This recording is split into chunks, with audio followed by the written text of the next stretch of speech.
अभी हमारी नेहा दीदी हमारे बीच आई है। मैं ममता बहन से कहूँगा हमारी नेहा दीदी का तिलक, बेच और दुपट्टे से स्वागत करेंगे। आप सभी तालियां बजाते रहेंगे। आपका भी साथ में स्वागत हो रहा है।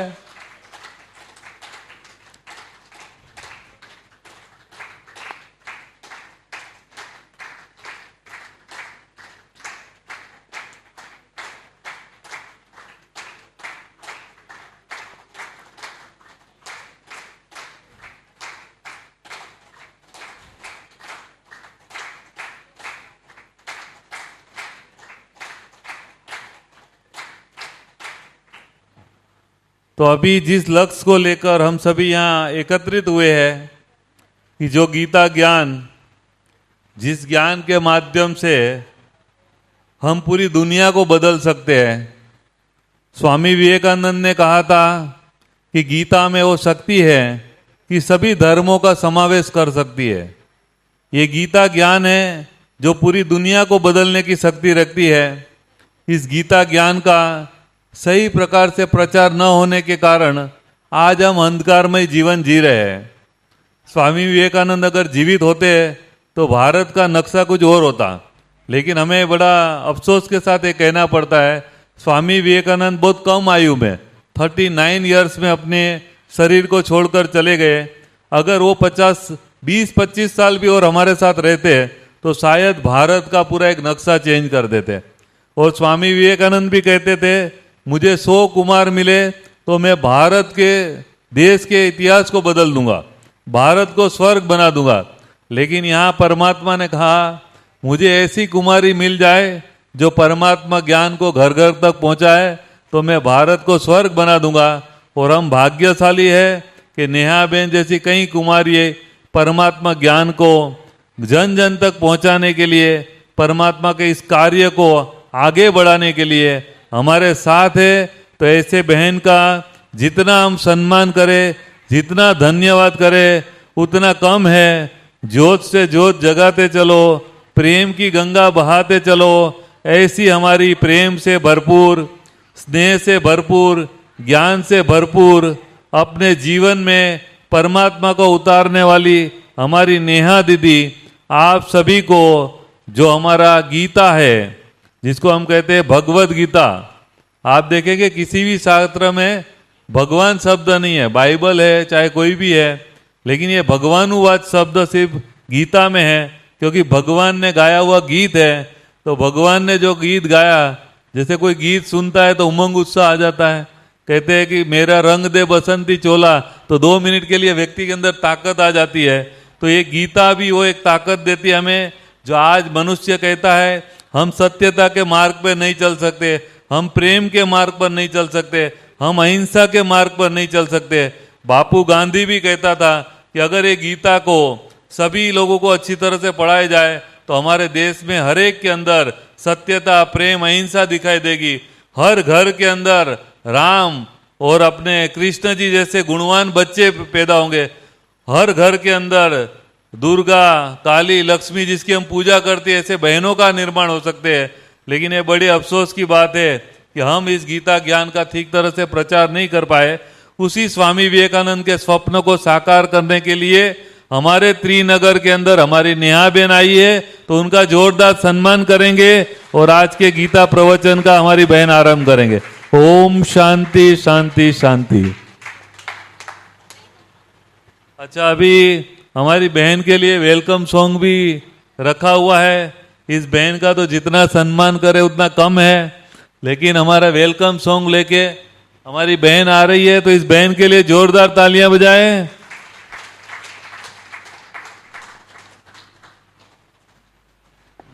यही करना जगह ज्यादा मिले।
ओम शांति। बहुत बहुत थैंक्स। हमारी नेहा बहन हमारी इस विशेष सबके जीवन में खुशियां लाने वाली बहन का सम्मान करेगी। जोरदार तालियां बजाए। तो अभी ये सोचना है आपका दिन शुभ आया है। जिसका दिन शुभ आया वो हाथ उठाओ। अच्छा, जिसका साल शुभ आया वो हाथ उठाओ। जिसका पूरा साल शुभ है या पूरा युग शुभ आया वो हाथ उठाओ। तो एक दिन के लिए नहीं, लेकिन इस बच्ची की तरह सदा ही परमात्मा मस्ती में नाचते रहेंगे तो आपका पूरा युग ही शुभ हो जाएगा, दिन नहीं। तो इसलिए अभी ये गीता ज्ञान आप सुनेंगे तो न सिर्फ आपका एक दिन शुभ आएगा, न सिर्फ साल, लेकिन पूरा युग आपका शुभ आने वाला है। तो अभी हमारी ऐसी नेहा दीदी जिससे गीता ज्ञान सही तरह से आप सुनेंगे और अपने जीवन में अपनाएंगे तो पूरा का पूरा युग शुभ आने वाला है। तो ऐसे शुभ युग में जाने के लिए ये गीता ज्ञान हमारी नेहा बहन अभी आपको सुनाएगी। ओम शांति शांति शांति। ओम शांति। इतनी सी शांति से काम चलेगा? हाँ, ये शांति की गूंज हमारे पूरे दिल्ली महानगर में गूंजनी चाहिए ना। और इस हॉल में भी ना गूंजे तो ये शांति की लहर संसार में कैसे लहराएंगे। ओम शांति। अगला ओम शांति। शांति के सागर भगवान का आह्वान करते हुए और अशांति के में तड़प रही आत्माएं जो शांति की खोज में हैं, उन आत्माओं के आह्वान के लिए दिल की गहराइयों से ओम शांति के महामंत्र को उच्चारित करेंगे। ओम शांति। आप सभी परमात्म प्रिय जनों का इस अग्रसेन हॉल में ब्रह्मा कुमारी इस परिवार की ओर से हार्दिक अभिनंदन है। आप सभी को सत सत नमन है। भगवत गीता की गाथा जो भगवान ने संसार के आत्माओं के कल्याणार्थ सुनाई थी, आज वही गाथा को हम सभी श्रवण करेंगे, उसके प्रारूप को समझेंगे। परंतु उसके पहले हम सभी भाग्य विधाता भगवान गीता ज्ञानदाता का आह्वान करेंगे कि ऐसे अनिश्चितता और चुनौतियों भरे समय पर भगवान हमारा सहारा बन जाए और हमारे जीवन को संसार के दुखों से मुक्ति प्रदान करें। इस संसार में हमें संघर्षों पर विजय दिलाए। इन्हीं शुभ भावों के साथ आइए हम सभी परमात्मा को कुछ मिनट उनका आह्वान करते हैं और आज के कार्यक्रम को गति प्रदान करते हैं। सब तरफ से अपने आप को समेट लीजिए और संसार के बाह्य बातों से स्वयं को उपराम करते हुए चिंतन करें कि हे पार ब्रह्म परमेश्वर परमात्मा पिता, आज हम आपकी शरण में भगवत कथा श्रवण करने के लिए आए हैं। हे भाग्य विधाता, मैंने अपने जीवन में अनेकानेक बार कथा श्रवण किया है। संघर्षों पर विजय पा सकूं इसलिए, संसार की समस्या का समाधान मिल सके इसलिए, और सांसारिक और आध्यात्मिक कथाओं से रूबरू हो चुकी हूँ। किंतु हे भाग्य विधाता, अब मेरे मन को उस विस्तार से निकाल इस कथा के सार में ले चले, जो भगवद गीता मेरे आचरण में बस जाए। ये पिता, मैंने जान लिया है कि ये संसार आज कुरुक्षेत्र का मैदान बन चुका है, जहां हर क्षण हर घट पर महाभारत सा महाभारी द्वंद्व मानव मस्तिष्क के मध्य छिड़ा है, जहां रात दिन मुझे धर्म अधर्म, जय पराजय, सत्य असत्य, लाभ हानि के बीच में संघर्ष करना पड़ता है। हे भाग्य विधाता,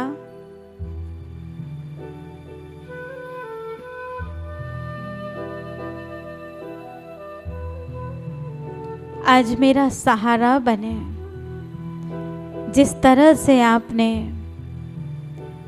अर्जुन के जीवन की बागडोर को संभाले, हे भाग्य विधाता, आज ऐसे ही मेरे जीवन की बागडोर को संभाल कर मेरे लिए उचित मार्गदर्शन करें, क्योंकि ये युद्ध बाह्य जगत में जितना अधिक बढ़ता जा रहा है, इतना ही ये युद्ध मेरे मन मस्तिष्क में भी, मेरे आंतरिक संसार में भी बढ़ रहा है। भाग्य विधाता, मेरे अंदर के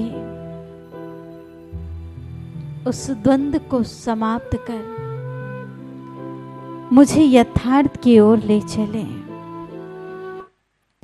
और महसूस करें कि परमात्मा मुझे आज संसार के यथार्थ से रूबरू कराने आए हैं, और बस महसूस करें कि भाग्य विधाता की एक विशाल कुरुक्षेत्र आवाज मेरे लिए उठ रही है कि अब मुझे क्या करना है। हमारा कुरुक्षेत्र कहीं बाहर नहीं, हमारे अंदर है। अपनी महाभारत कभी हम शस्त्र के बिना लड़ते हैं, कभी शस्त्र के साथ, कभी अपने शत्रु के विरुद्ध और कभी अपने विरुद्ध। न्याय के लिए, सत्य के लिए, अधिकार के लिए। इस संघर्ष में हमारी सबसे बड़ी शक्ति हमारा विश्वास है, सबसे बड़ा शस्त्र हमारा कर्म है। तेरा कर्म ही तेरी विजय है, तेरी विजय है। दुनिया बनी है जब से, गीता बोले सबसे। दुनिया बनी है जब से, गीता बोले सबसे। तेरा कर्म ही तेरी विजय है, तेरी विजय है।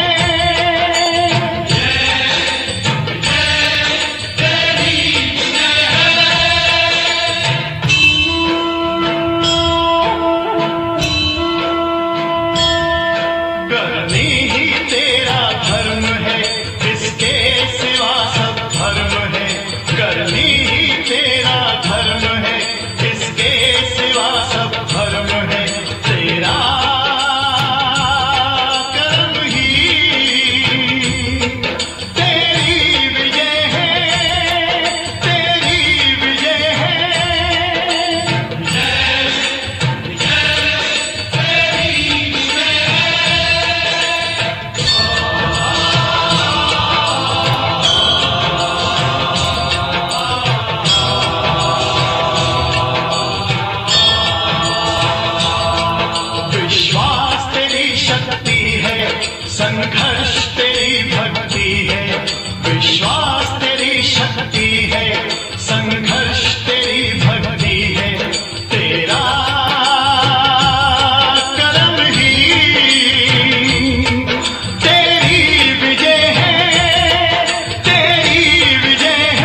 शांति। पुनः आप सभी भगवत प्रेमियों का हार्दिक अभिनंदन है, स्वागत है, स्वागत है, स्वागत है। धर्म कर्म निश्चित करो, सुनकर समय पुकार, जग में आए किस लिए इसका करो विचार। वर्तमान समय की आवश्यकता है भगवद गीता ज्ञान यज्ञ। सर्व शास्त्रों में शिरोमणि श्रीमद् भगवद गीता का ज्ञान हम सभी जानते हैं कि भाग्य विधाता भगवान ने इस धरा पर ऐसे काल में आकर के दिए जब संसार की परिस्थितियां बड़ी विषम चल रही थी, और उस विषम परिस्थितियों में कौन कौन सी घटनाएं घट रही थी, इसकी ओर हम चिंतन करें थोड़ा कि वो विषम काल में वो कौन कौन सी घटनाएं थी जो घटित हो रही थी, तब भगवान को यहां आना पड़ा था। वो घटनाएं जो महाभारत काल के दौरान घटित हो रही थी, निश्चित ही आज के वर्तमान संसार को अगर देखा जाए तो वो हर एक घटना इस संसार में घटित हो रही है जहां भाग्य विधाता भगवान को इस धरा पर आने की आवश्यकता हो पड़ जाती है। इसीलिए कहते हैं सर्व शास्त्रों में शिरोमणि श्रीमद् भगवद गीता वो ग्रंथ है जिसमें मनुष्य के मन की सर्व समस्याओं का समाधान है, क्योंकि दुनिया का एकमात्र यही पवित्र ग्रंथ है जो भगवानुवाच है। हमारी भारतीय संस्कृति में अनेक धर्म ग्रंथ, उपनिषद, वेद हुए। वेदों के द्वारा भी हमें ज्ञान मिला, अन्य धर्म ग्रंथों के द्वारा ज्ञान मिला, उपनिषदों के द्वारा भी ज्ञान मिला, लेकिन ये हर ग्रंथ किसी न किसी ऋषि महर्षियों आदि के द्वारा उच्चारित किए गए थे। किंतु श्रीमद् भगवद गीता ही दुनिया का एकमात्र पवित्र ग्रंथ है जो भगवानुवाच है। कहते हैं कि कवि जब गाता है तो उसे कविता कहते हैं, भगत जब गाता है तो उसको गीत कहते हैं, संकीर्तन कहते हैं। गायक जब गाता है तो उसको गीता कहते हैं, गीत कहते हैं, और भगवान जिसको गाता है उसे भगवद गीता कहते हैं। कवि ने जब गाया कविता बन जाता है, गायक ने जब गाया गीत बन जाता है, और भगवान जब गाता है तो भगवद गीता बन जाता है। ऐसा मधुर गीत भगवान ने संसार की मनुष्य आत्माओं के कल्याण अर्थ गाया, जिसमें मनुष्य के सर्व समस्याओं का समाधान निहित है। और भगवान ने ये मधुर संदेश, मधुर गीत उस समय दिए जब संसार में अनिश्चितता और चुनौतियों से भरा समय चल रहा था। और जब मानव के जीवन में अनिश्चितता और चुनौतियां बहुत अधिक बढ़ जाएं, तब उसे क्या करें क्या ना करें, जब उसकी सूझ समझ सब खत्म हो जाती है, तो ऐसे समय पर ही भगवद गीता उस मनुष्य का उचित मार्गदर्शन करती है। और ऐसे सर्व शास्त्रों में शिरोमणि श्रीमद् भगवद गीता दुनिया का एकमात्र ग्रंथ है जो संपूर्ण मानव समुदाय के कल्याण अर्थ है।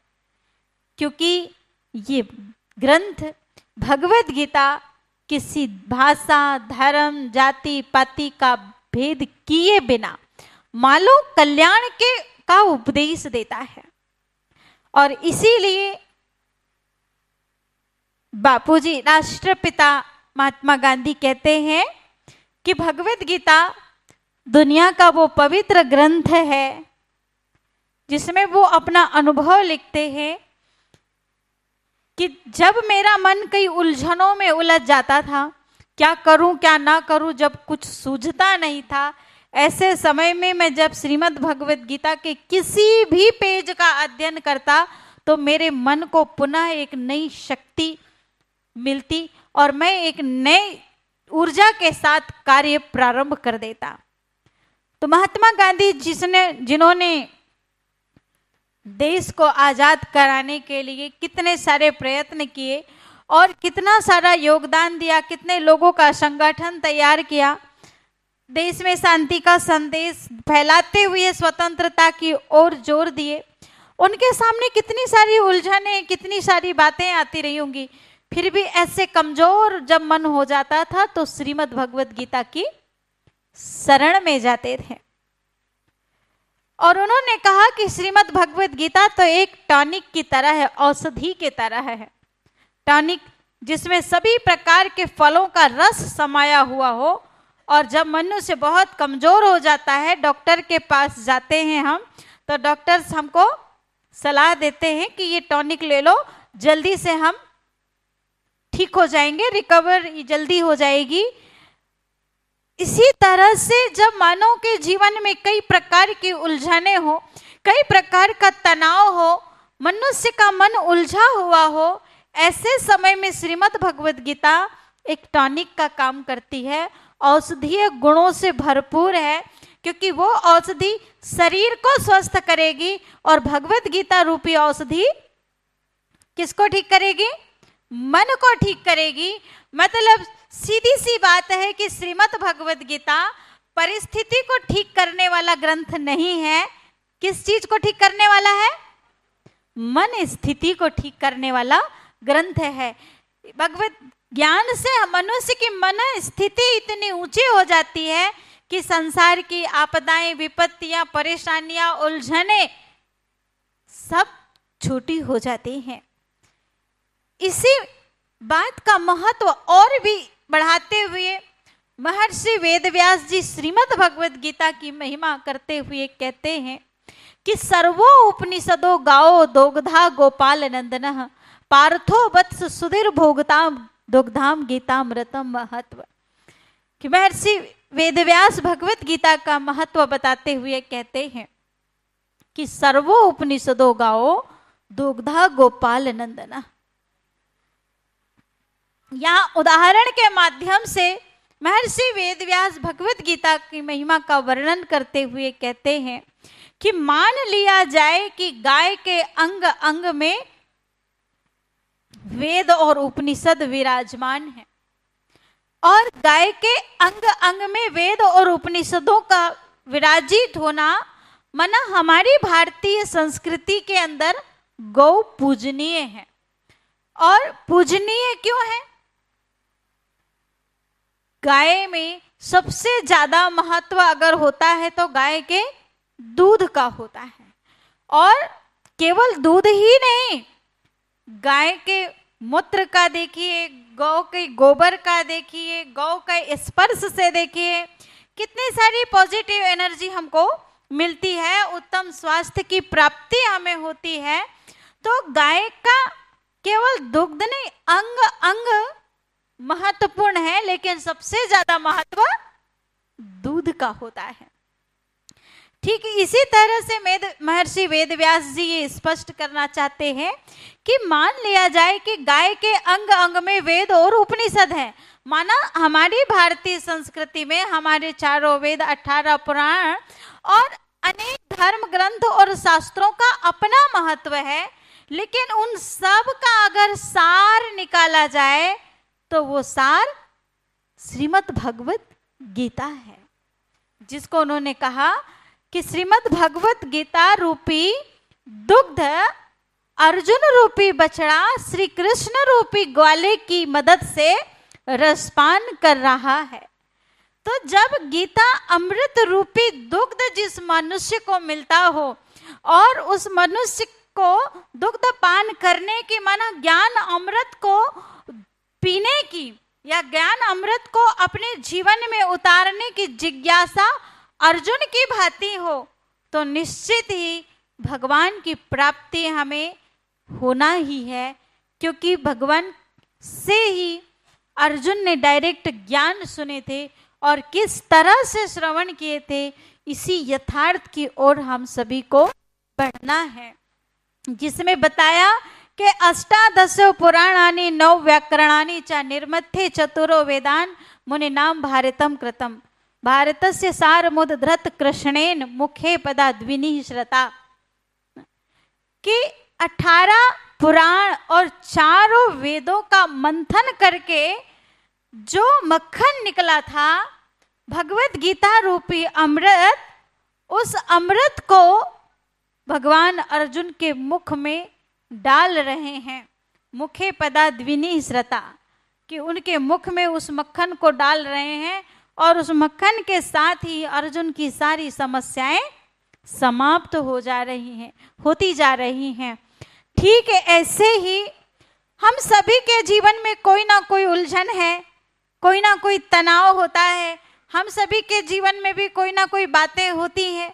उन सभी बातों के समाधान के लिए अपने अंदर अर्जुन भाव को जागृत करके हमें बैठना होगा, क्योंकि जब हम अर्जुन बनकर के बैठेंगे तभी भगवान भी हमें श्री कृष्ण की भांति हमारे सम्मुख अलौकिक रूप में आकर के हमें इसी भगवत कथा के माध्यम से सर्व समस्याओं का समाधान हमें देंगे। तो आइए भगवत कथा के महत्व को और भी हम समझते हैं, जिसमें बताया महर्षि वेदव्यास जी कहते हैं कि गीता सुगीता कर्तव्या किमन्यैः शास्त्र विस्तरे या स्वयं पद्माभस्य मुखे पदाद्विनि श्रता। कि भगवान भगवत गीता का जब अद्वितीय ज्ञान देते हैं और उस ज्ञान का मानव जीवन में क्या उपयोगिता है, इस बात को यथार्थ रखते हुए महर्षि वेदव्यास कहते हैं कि गीता सुगीता कर्तव्य किमन्यैः शास्त्र विस्तरे का मतलब ये है कि श्रीमद् भगवत गीता रूपी जो ग्रंथ है जो हमारे पास, उसे भली भांति पढ़कर समझने के और समझ करके आचरण में लाने के योग्य है, क्योंकि दुनिया का यही एकमात्र ग्रंथ है जो भगवान वाच है, और जिसने श्रीमद् भगवत गीता का रसपान कर लिया किमन्यैः शास्त्र विस्तरे, माना उसे अन्य शास्त्रों के विस्तार में जाने की आवश्यकता नहीं है। और ऐसे भी आज के अंधाधुंध दौड़ भाग की दुनिया में हम सभी के पास भी विस्तार में जाने का समय तो सच में नहीं है, और सभी वेद शास्त्र और ग्रंथों का सार निष्कर्ष जब श्रीमद् भगवत गीता में निहित है, जो सर्व समस्याओं का समाधान हमें देती है, तो क्यों ना हम अपने आप को श्रीमद् भगवत गीता के शरण में ले चले, क्योंकि श्रीमद् भगवत गीता ही को ही वेदव्यास जी के साथ साथ स्वामी विवेकानंद जी भी कहते हैं कि श्रीमद् भगवत गीता वो गुलदस्ता है जिसमें सारे वेदों शास्त्रों जैसे बगीचे से सुंदर सुंदर पुष्पों को चुनकर के एक सुंदर गुलदस्ता तैयार किया जाता है। ठीक है, ऐसे ही सारे वेद शास्त्र और धर्म ग्रंथों से जो सार निकला है, वो सार का गुलदस्ता श्रीमद् भगवत गीता है, जिसमें एक बार भी हिंदू शब्द नहीं आया। कहने का मतलब है कि श्रीमद् भगवत गीता दुनिया का वो पवित्र ग्रंथ है जिसमें किसी जाति धर्म मर्यादा का उल्लंघन नहीं हुआ है। सभी धर्म संगठन समाज मानव का सम्मान को रखते हुए, सभी की मर्यादाओं को सुरक्षित रखते हुए भगवान ने यह दिव्य ज्ञान अतुलनीय दिया है। और ये ज्ञान की आवश्यकता क्यों है हम सभी को? क्योंकि श्रीमद् भगवत गीता ही हम सभी पतितों को पावन बनाने वाला ग्रंथ है, और वो इस तरह है कि मल निर्मोचनम पुंसा जल स्नानम दिने दिने सकृत गीताम अभ्यासी संसार मल नाशनम। कि जिस तरह से प्रतिदिन स्नान करने से शरीर का मैल दूर होता है, ठीक इसी तरह से हमारे जीवन में भगवत गीता का रसपान करने से हमारी आत्मा का मैल दूर होता है। अब हमने प्रतिदिन शरीर का मैल तो दूर किया और रोज प्रयास करते हैं और शरीर का मैल दूर करने में हम सफल भी हो जाते हैं, किंतु भगवत गीता का जो ज्ञान स्नान है वो हमारी आत्मा का मैल दूर करता है। और आज हमारी आत्मा उजली हुई है या मैली है? आत्मा मैली है या उजली है? मैली है। तो वो आत्मा में कौन सा मैल है जिसको आज धुलने की जरूरत है? हाँ, जिसे धुलने की जरूरत है वो कौन सा मैल है? काम, क्रोध, लोभ, मोह और अहंकार का मैल है, जिससे हमारी आत्मा मैली हो गई है। और इस मैल को धोने का एकमात्र साधन है भगवत गीता, भगवत कथा, जो हम सभी के पास महर्षि वेद व्यास जी के माध्यम से आई है। परंतु महर्षि वेद व्यास जी को ये ज्ञान कैसे मिला, ये भी बात है।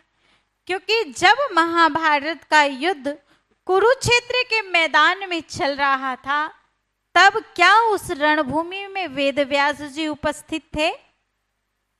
नहीं थे। तब महर्षि वेद व्यास जी के पास ये ज्ञान पहुंचा किस तरह से?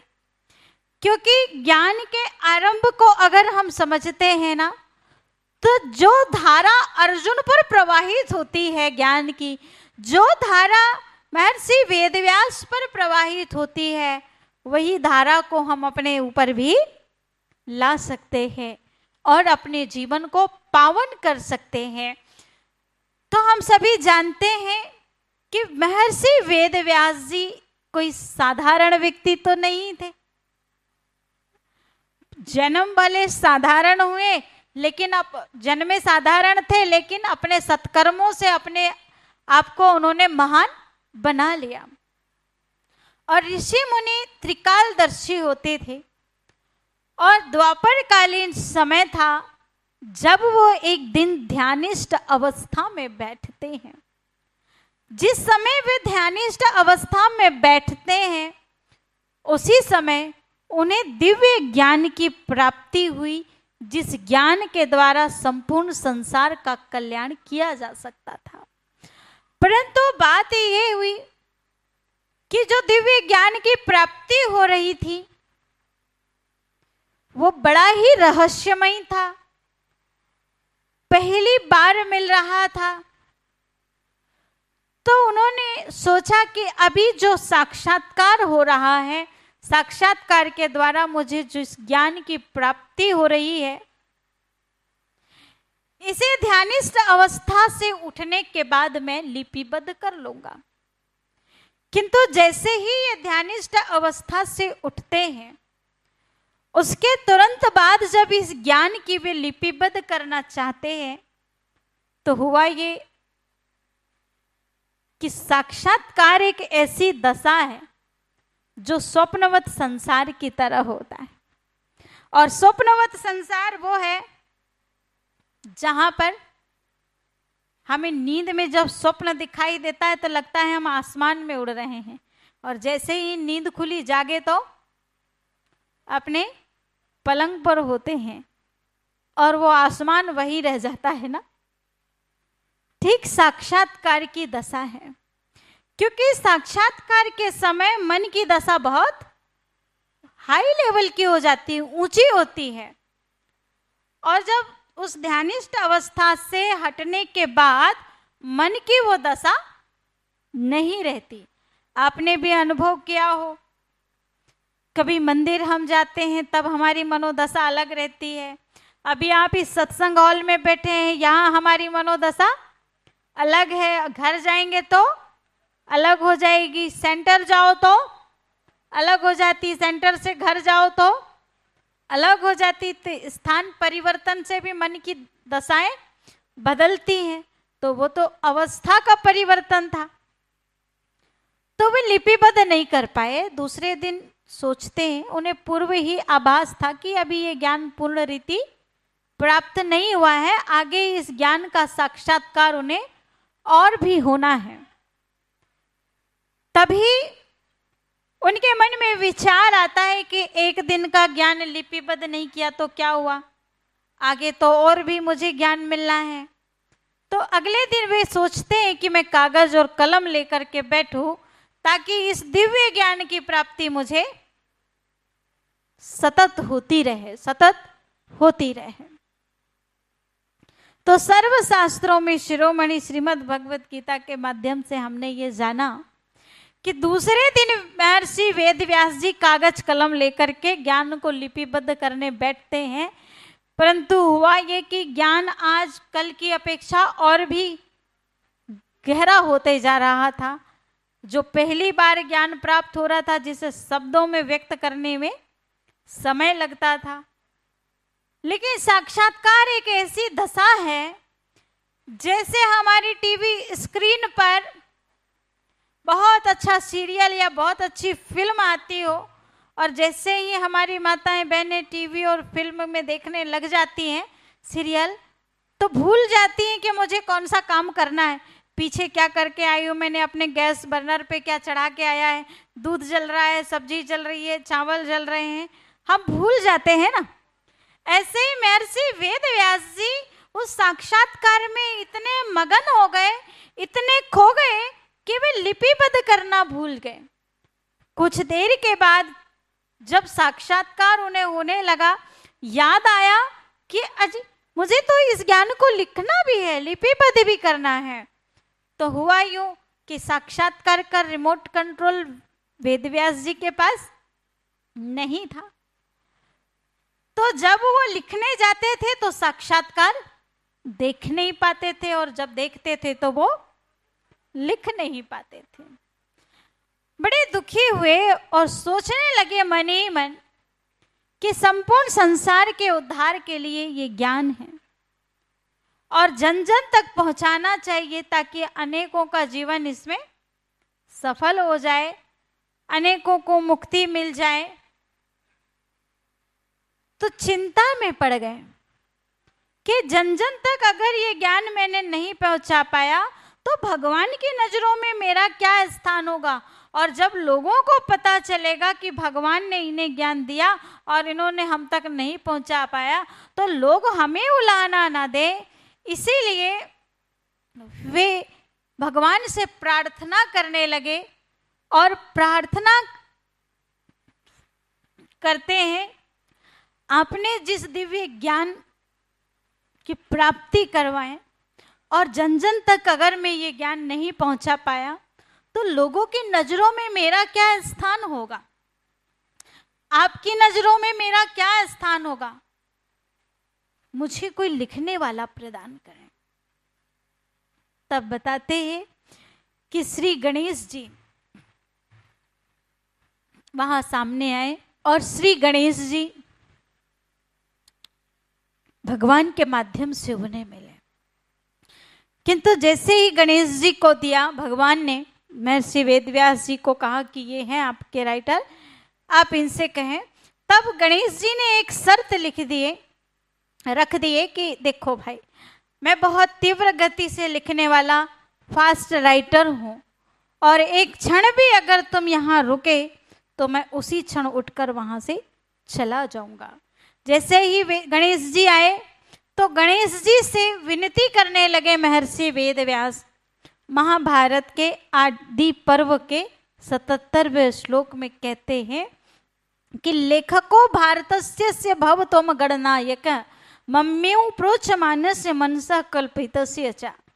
कहने लगे कि हे गणनायक, यह ग्रंथ मैं मेरे मन की बहुत उच्च दशा में लिखने जा रहा हूँ, जिसे लिपिबद्ध करने के लिए आप तैयार हो जाएं। और गणेश जी लिखने के लिए तैयार हो गए, किंतु अपनी शर्त रख देते हैं और उस शर्त को स्वीकार करते हैं वेदव्यास जी। और तीसरे दिन जो दिव्य ज्ञान का साक्षात्कार होता है, उस समय सोचिए थोड़ा कि महर्षि वेदव्यास जी के पास श्री गणेश जी की इतनी बड़ी शर्त उन्होंने स्वीकार कर ली है।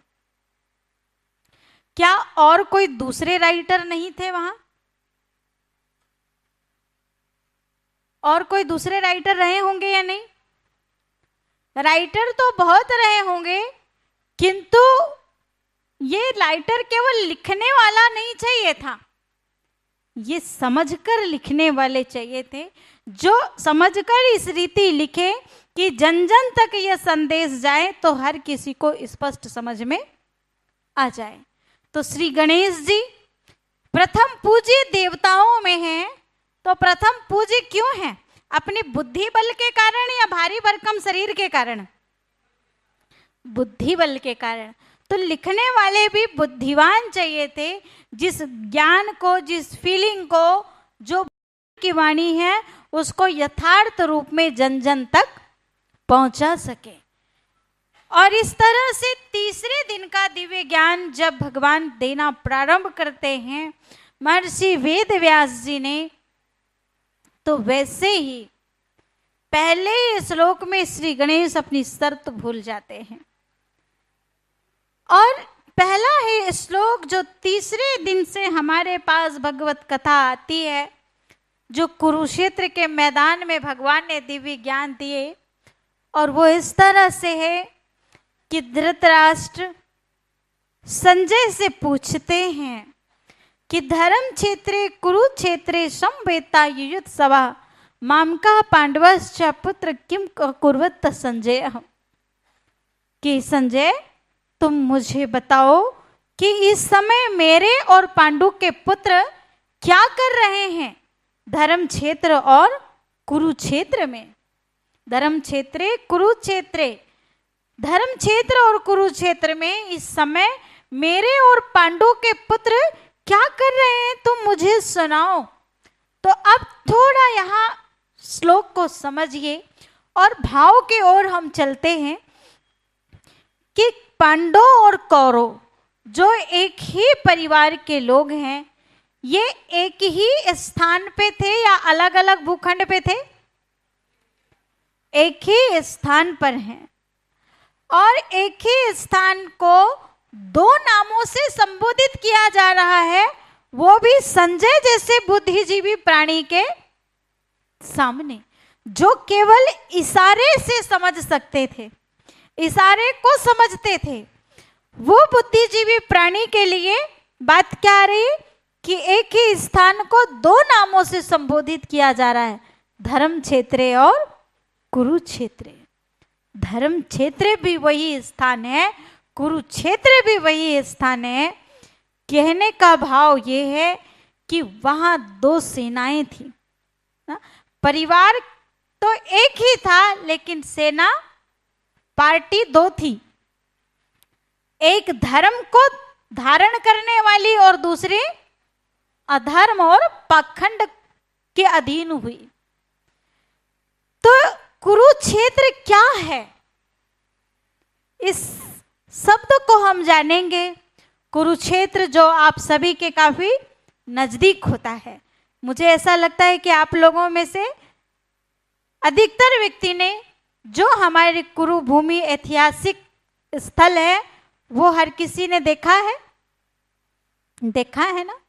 और 18 अक्षौणी सेना जो अनेक विशाल संगठन होता है, जहां आज की भारत की जनसंख्या 18 अक्षौणी सेना की संख्या तक नहीं पहुंची है, उतनी विशाल जनसंख्या उस कुरुक्षेत्र के मैदान में भला कैसे समाई होगी। थोड़ा ये चिंतन का विषय है और इस विषय पे हम कल आगे और भी चर्चा करेंगे। अब सोचिए कुरु शब्द यहाँ पर कैसे आया, क्योंकि जिस कुरुक्षेत्र को ऐतिहासिक भूमि के नाम से हम जानते हैं, जिसका भारत की आज़ादी के साथ ही नया इतिहास के साथ उसका नामकरण भी हुआ है, लेकिन उस स्थान की माटी पहले से ही लाल है। और उसके साथ अनेक कथाएं जुड़ी हुई हैं, अनेक पौराणिक कथाएं आती हैं। किंतु अगर इस श्लोक के भाव की ओर हम बढ़ते हैं तो कुरु शब्द संस्कृत भाषा का है और कुरु का मतलब होता है कर्म। और जिस संसार में हम रहते हैं और संसार में रहते हुए कर्म करते हैं, वास्तव में हम सभी के लिए वही कर्म क्षेत्र है। और उस कर्म क्षेत्र में अगर धर्म को धारण करते हुए कर्म करते हैं तो हमारे लिए वो धर्म क्षेत्र हो जाता है। और उसी संसार में रहकर हम अनीति, प्रतिशोध, हिंसा, अधर्म के लिए लड़ रहे हैं या अधर्म को बढ़ा रहे हैं, तो वही स्थान, वही कुरुक्षेत्र धर्म क्षेत्र हमारे लिए युद्ध का मैदान बन जाता है, रणभूमि बन जाता है। और ये भगवत गीता हमको यहाँ पहले ही श्लोक में मनुष्य की मनोदशा को किस ओर ले जाना है वह संदेश दे रही हैं कि धर्म को धारण करके हम धर्म क्षेत्र भी बना सकते हैं और अधर्म और अनीति के रास्ते पे चल के इस संसार को युद्ध का मैदान भी बना सकते हैं। इसीलिए कहा कि कर्म प्रधान विश्व रचि राखा, जो जस करही तस फल चाखा। कि इस संसार में कर्म का फल धर्म को धारण करने वाले को भी मिलता है और अधर्म को बढ़ाने वालों को भी मिलता है। और इस तरह से महर्षि वेद व्यास जी ने जो ज्ञान का साक्षात्कार उन्हें होता गया और उस ज्ञान के साक्षात्कार के माध्यम से जो बातें उनके मुख से निकलती गई और श्री गणेश जी उसे लिपिबद्ध करते गए। और वही ग्रंथ लिखने के बाद जब महर्षि वेद व्यास जी ने देखा कि कोई बात अधूरी हो गई, कोई बात पूरी नहीं कह पाए होंगे, तो उसे परफेक्ट बनाने के लिए अपने शिष्यों के पास दिए। पायन, वैशंपायन, जैमिनी और सुमंत के द्वारा उनको जो है व्यवस्थित रूप से लाया गया, लेखन किया गया और साथ ही साथ धीरे धीरे जितने लोगों के हाथ में ये ग्रंथ जाते गया और इसका विस्तार इतना होता गया, विस्तार होते होते इसका सार छिपने लगा और भगवान ने जो दुनिया के लिए उपदेश दिए थे वो छिप गए। और जो संसार में इसमें एडिशन आया वो एडिशन का बहुत विस्तार होता गया। और इसीलिए जिस भगवत गीता का ज्ञान भगवान ने स्वर्ग की स्थापना के लिए दिए थे, स्वर्ग की स्थापना के लिए दिए थे ना वो ज्ञान, और वो स्वर्ग स्थापना कर देने वाला ग्रंथ आज किस घर में नहीं है? किस घर में नहीं है? हर घर में है। लेकिन संसार की दशा कैसी है? हाँ, संसार को और परिवार को, घर को, मनुष्य को देव बना देने वाली, संसार को स्वर्ग बना देने वाला ग्रंथ हम सबके घर में होने के बावजूद भी संसार आज कैसा पड़ा है? दुख में, महाभारत काल में खड़ा है आज संसार। तो निश्चित ही ये भगवत गीता का जो दिव्य ज्ञान है अब ये किताबों में नहीं, आचरण में होने की जरूरत है। क्योंकि किताबों में ये ज्ञान लिपिबद्ध करते करते ज्ञान का भंडार बहुत हो गया, किताबों का भंडार हो गया। अब इस ज्ञान की आवश्यकता किताबों में नहीं है। कहाँ है फिर? कहाँ है? आचरण में है। और आचरण में ये ज्ञान बस जाए उसके लिए हम सभी को समझना होगा कि भगवान ने इस दिव्य ज्ञान को किन परिस्थितियों के बीच में दिया था। किन परिस्थितियों के बीच में दिया? कि जब एक ही परिवार के सदस्यों का एक साथ रहना असंभव हो गया और सर्वशास्त्रों में शिरोमणि श्रीमद् भगवत गीता वो अद्वितीय ज्ञान है जिसमें व्यक्तिगत समस्या से लेकर वैश्विक समस्या तक का समाधान हमें मिलता है। जब मनुष्य का मन अर्जुन की भांति उलझ जाए, क्या ना करें क्या करें कुछ सूझे ना, मनुष्य का मन तनावग्रस्त हो जाए, तब श्रीमद् भगवत गीता मार्गदर्शन करती है। जब परिवार में कौरव और पांडव एक परिवार के सदस्यों का, दो भाई भाई का एक साथ रहना असंभव हो जाए, तब भगवत गीता के ज्ञान की आवश्यकता होती है। माना पारिवारिक समस्या का भी समाधान भगवत गीता में है। व्यक्तिगत समस्या जो तनाव, टेंशन, डिप्रेशन, ऐसी स्थिति आ जाए तब भी मन तनावग्रस्त होता है ना। और साथ ही साथ सामाजिक समस्या का भी समाधान हमें मिलता है। सामाजिक समस्या कि जब अपना परिवार ना संभलता हो तो दूसरे के परिवार में इंटरफियर करके दूसरे के परिवार की सुख शांति को नष्ट करने वाला कौन था? मामा शकुनी ना। महाभारत में तो एक शकुनी मामा है और आज के वर्तमान समय समाज में हर मोड़ पर एक शकुनी मामा और हर परिवार में एक ऐसा मामा बैठा है जो पता नहीं कितने परिवार की सुख शांति को नष्ट करने के लिए तैयार है। तो ऐसी समस्या भी जब समाज के सामने आ जाए तो उसका भी समाधान श्रीमद् भगवत गीता में मिलता है।